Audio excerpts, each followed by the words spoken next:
RDX scene മോനെ എന്ന് പറഞ്ഞിട്ടുള്ള ഒരു ഓട്ടം ഉണ്ടല്ലോ, ആ ഓട്ടത്തിന് ഒരുപാട് ആളുകൾ അടിയിലൊന്നും ഇട്ടിട്ടില്ലേ എന്നുള്ളൊരു ചോദ്യം ചോദിച്ചിട്ടുണ്ട്. കാരണം ഷർട്ടിനും നിക്കറിനും ഒരേ കളറായ കാരണം ആളുകളെ നമുക്ക് മൊത്തമായും തെറ്റ് പറയാൻ പറ്റില്ല. പക്ഷെ അതിന് മറുപടി ആയിട്ട് അതിനകത്ത് ഞാൻ 2 അണ്ടർവെയർ വരെ ഇട്ടിരുന്നു എന്ന് പറഞ്ഞിരുന്നു.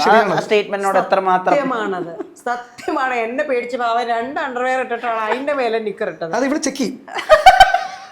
ഞാൻ തമാശക്ക് പറഞ്ഞല്ല, ഇത് ഞാൻ നിക്കർ ഇട്ടിട്ട്. കാരണം ഈ കമന്റുകളെ പേടിച്ച് ഞാൻ പറയും പൊന്നണിയാ ഒരു 5-6 ഷഡ്ഡി അങ്ങ് ഇട്ടോളാൻ പറയും. പക്ഷെ എന്താ പറയാ, ഇത് ഇവിടെ ജന്മനാ കിട്ടിയ നമുക്ക് മാറ്റാൻ പറ്റില്ലല്ലോ. Very blessed. ശരി, ഒരു അണ്ടർവെയർ നിക്കറും തമ്മിലുള്ള പ്രധാനപ്പെട്ട വ്യത്യാസമായിട്ട് ഗോമസ് എന്താ കാണുന്നത്? ക്ലോത്തിങ് ലെവലിലായിരിക്കും. ക്ലോത്തിങ് ലെവലിലായിരിക്കും. അണ്ടർവെയറും നിക്കറും തമ്മിലുള്ള ക്ലോത്തിങ് ലെവലിൽ ആലോചിക്കണം. അതിന്റെ പർപ്പസ് ആണ് ഉദ്ദേശിക്കുന്നത്. അണ്ടർവെയർ നമ്മൾ ഉദ്ദേശിക്കുന്ന സാധനങ്ങളൊക്കെ നല്ലോണം സപ്പോർട്ട് ചെയ്യാം. നമ്മുടെ ഏറ്റവും പ്രധാനപ്പെട്ട ഒരു ഷോർട്സിന് അതിന്റെ ആവശ്യമില്ല. Okay, nice nice. എനിക്കത് എപ്പോഴും ഒരു കൺഫ്യൂഷൻ ആയിട്ട് ഇപ്പൊ ആ കാര്യങ്ങൾ അത് ഞാൻ ഡോക്ടറോട് ചോദിച്ചിട്ട് മനസ്സിലാക്കുന്ന ആദ്യമായിട്ട് പങ്ക്തിയിൽ നമ്മളതെങ്ങനെ അതൊക്കെ അത്രേ ഉള്ളൂ. ഗോമസ്, മല്ലു ഗോമസ്, നൈസ്. കാവാലം ചിട്ടികൾ എന്നൊക്കെ പറയുന്നത് കുട്ടി നിക്കറാണ് brand name. Okay, nice nice nice nice. നിങ്ങൾ അവിടെ പോയി വർക്ക് ചെയ്തിട്ട് അവിടുത്തെ ലൈഫ് സ്റ്റൈലൊക്കെ മനസ്സിലാക്കിയതിന് ശേഷം ഇപ്പോൾ നാട്ടിലും ജോലി ചെയ്തിട്ട് നാട്ടിൽ പഠിച്ചിട്ടൊക്കെ ഉണ്ടല്ലോ, അപ്പോൾ ഇവിടെ ഇപ്പോൾ മെൻ വിമൺ അപ്രോച്ച് ചെയ്യുന്ന വിധവും അവിടുത്തെ ആ ഒരു അപ്രോച്ച് തമ്മിൽ ഉള്ള വ്യത്യാസം എങ്ങനെയാണ് മനസ്സിലാക്കിയിട്ടുള്ളത്? എനിക്ക് തോന്നുന്നു റെസ്പെക്റ്റ് ആണ് മെയിൻ കാര്യം, വ്യത്യാസം. അവിടെ ഐ തിങ്ക് ഒരു സ്ത്രീക്ക് നമ്മൾ കൊടുക്കുന്ന റെസ്പെക്റ്റ് വളരെ കൂടുതലാണ്. അപ്പം നമ്മൾ ചുമ്മാ നടന്നു കയറി ചെന്ന ഒരു പെണ്ണെ കമൻ്റ് അടിക്കുക, വിസിലടിക്കുക, തോണ്ടുക, പിടിക്കുക, അങ്ങനത്തെ പരിപാടിയൊന്നും അവിടെ ഇല്ല. ഉണ്ടാവും, ഐ മീൻ അങ്ങനത്തെ ചെയ്യുന്ന ആൾക്കാർ എല്ലായിടത്തും, ലോകത്ത് എല്ലായിടത്തും ഉണ്ടാവും. പക്ഷേ ഇവിടുത്തെ അത്രയും പ്രെവലൻ്റ് അല്ല. അപ്പോൾ അവിടെ നമ്മളൊരു സ്ത്രീയെ നമ്മൾ വളരെ റെസ്പെക്റ്റോടെ ട്രീറ്റ് ചെയ്യണം എന്നുള്ളത് വളരെ ഇമ്പോർട്ടൻ്റ് ആയിട്ടുള്ള ഒരു കൾച്ചറാണ്. ഇപ്പോൾ ഒരു പെണ്ണ് വരികയാണെങ്കിൽ നമ്മൾ അവരുടെ കാർ ഡോർ നമ്മൾ ഓപ്പൺ ചെയ്ത് കൊടുക്കുക, ഡോർ നമ്മൾ തുറന്നു കൊടുക്കുക. ഞാനെപ്പോഴും ചെയ്യാറൊന്നുമില്ല, പക്ഷേ കുറച്ചുകൂടെ ഒരു എലിവേറ്റഡ് ലെവലിൽ പെണ്ണുങ്ങളെ വെക്കുന്ന ഒരു കൾച്ചർ അവിടെ ഉണ്ട്. അതുകൊണ്ട് ജനറലി നമ്മൾ ഡേറ്റിംഗ് ആണെങ്കിൽ പോലും U approach the woman very kindly. നമ്മളെ ഇവിടുത്തെ പോലെ അല്ല. അപ്പം ആ ഒരു വ്യത്യാസമുണ്ട്. കാരണം ഇപ്പം നമ്മൾ again it depends on the situation.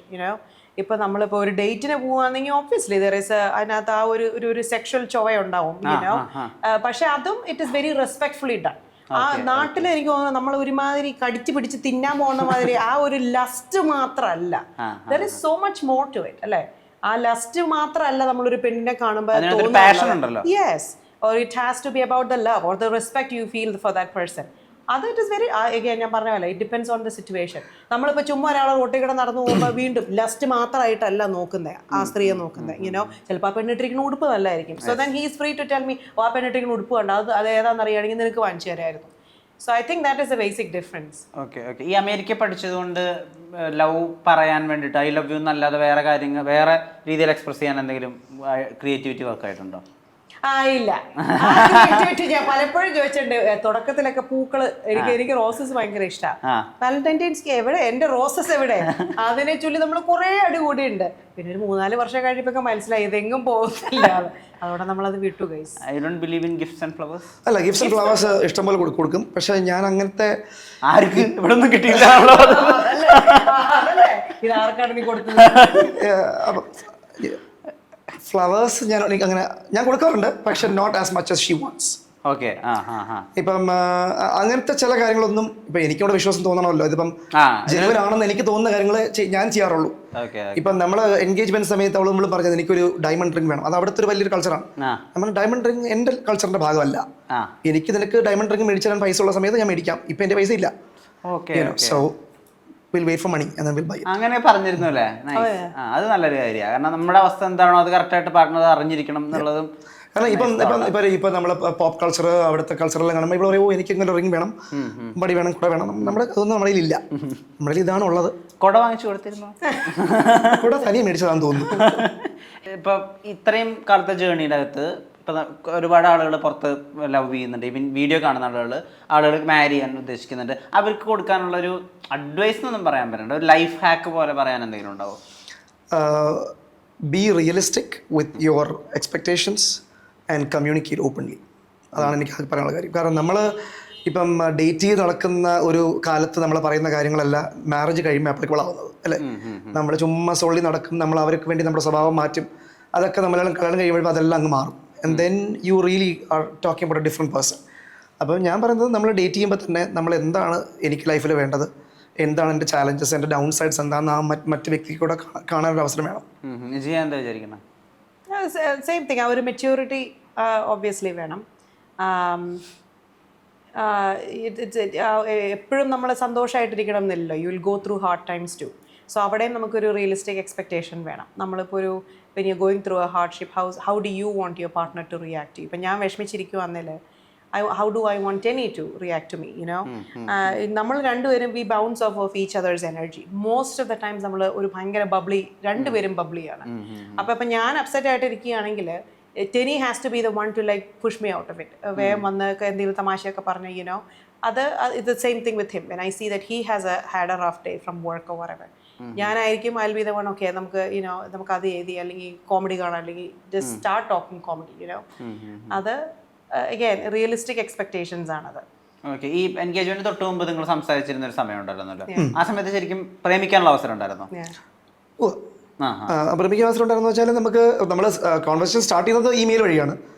കാരണം ഇവിടെ ആ സമയത്ത് US-ലും ഞാൻ നാട്ടിലായിരുന്നു. അപ്പോൾ ഇവിടെ വന്ന് എനിക്ക് MDക്ക് അഡ്മിഷൻ കിട്ടിയതിന് ശേഷം തിരിച്ച് നാട്ടിൽ പോയി. ആ സമയത്താണ് നമ്മുടെ കല്യാണം ഫിക്സ് ആവുന്നത്. അപ്പോൾ ഈ ആ സമയത്ത് ഇവിടെ NYU പഠിച്ചുകൊണ്ടിരിക്കുന്നു. അപ്പോൾ കൂടുതലും നമ്മുടെ റൊമാൻറ്റിക് കോൺവെർസേഷൻസ് ഒക്കെ ഇമെയിൽ വഴിയായിരുന്നു. പണ്ട് കത്തയക്കുന്നത് പോലെ. അത് കഴിഞ്ഞ് പിന്നെ ഞാൻ ജിമെയിലാണോ ഹോട്ട്മെയിലായിരുന്നോ? ഇമെയിൽ. ജിമെയിൽ ആയിരുന്നു ഹോട്ട്മെയിൽ? ജിമെയിൽ അത്ര പഴയതല്ല. ഇവക്ക് ആക്ച്വലി ഹോട്ട്മെയിൽ ആയിരുന്നു, എനിക്ക് ജിമെയിൽ ആയിരുന്നു. എന്നിട്ട് അത് കഴിഞ്ഞ് പിന്നെ ഇവിടെ വന്നു. US വന്നൊരു 6 months ഡേറ്റ് ചെയ്തു. ലോങ് ഡിസ്റ്റൻസ് ആയിരുന്നു. അപ്പോഴും ഇവള് വീക്കെൻഡ്സിൽ ഓടി എൻ്റെ അടുത്ത് വരും. ഓടി എന്ന് പറഞ്ഞാൽ ഫ്ലൈ ചെയ്ത് വരും. ആൻഡ് ദെൻ 6 months ഡേറ്റ് ചെയ്തിട്ട് പിന്നെ കല്യാണം. ഓക്കെ. ഈ കല്യാണത്തിലേക്ക് വന്നതിന് ശേഷം ഈ ആ ഒരു ഡേറ്റിംഗ് ഫേസ് ഉണ്ടല്ലോ, അതിൽ നിന്ന് ഭയങ്കരമായിട്ടുള്ള മാറ്റങ്ങളൊക്കെ ഉണ്ടായിരുന്നു. മാറ്റങ്ങൾ എന്ന് പറയാൻ, ഒന്നാമത് നമ്മൾ ലോങ് ഡിസ്റ്റൻസ് ആയിരുന്നു. ഞാൻ ന്യൂയോർക്കിലും ടെന്നി ഷിക്കാഗോയിലും ആയിരുന്നു. അപ്പോൾ നമ്മൾ ഈ 6 months ഡേറ്റിങ്ങിലും നമ്മൾ കൂടുതലും ഫോണിൽ കൂടെ സംസാരിക്കുന്നതല്ലാണ്ട് നേരിട്ട് കണ്ടധികവും ഇല്ലായിരുന്നു. ഫോണിൽ കൂടെ സംസാരിക്കുമ്പോൾ ഇതേ രീതികളൊക്കെ തന്നെയായിരുന്നു. അല്ല, he was very realistic. Actually ആ സമയത്ത് സമയം ഇല്ലായിരുന്നുള്ളതാണ് രസം. കാരണം he was extremely busy. It's someone who has been through അവിടുത്തെ ട്രെയിനിങ് ചെയ്തിട്ടുണ്ടെങ്കിൽ അറിയാം. ആദ്യത്തെ ഒരു 1-2 വർഷം medical training is very very ഇത്. ചിലപ്പോൾ ഞാൻ വിളിച്ചു കഴിഞ്ഞാൽ ഹി വുഡന്റ് ഈവൻ ആൻസർ. ഞങ്ങൾ തമ്മിൽ 24-36 hours കാണാണ്ടിരുന്ന സമയങ്ങളുണ്ട് കല്യാണം കഴിഞ്ഞിട്ട്. കാരണം ഹീസ് അറ്റ് ദ ഹോസ്പിറ്റൽ. അപ്പോൾ വിൻഡോയിൽ കൂടെ നോക്കി അങ്ങോട്ടും ഇങ്ങോട്ടും ടാറ്റ കൊടുത്ത സമയങ്ങളുണ്ട്, യുനോ. അപ്പോൾ അത് ഇറ്റ് വാസ് വെരി റിയലിസ്റ്റിക്. അപ്പോൾ അന്ന് ഞാൻ പെട്ടെന്ന് ആലോചിച്ചിട്ട്, ഇത് എന്ത് ഈ മനുഷ്യൻ കല്യാണം കഴിഞ്ഞ് വന്നു കഴിഞ്ഞിട്ട് ഇവനെ കാണുന്നില്ലല്ലോ, അല്ലെങ്കിൽ he's not calling me as much. പക്ഷേ again I know he is busy. I know അത് ആ ഒരു ഫേസ് കഴിഞ്ഞ് കഴിയുമ്പോൾ he will be more free.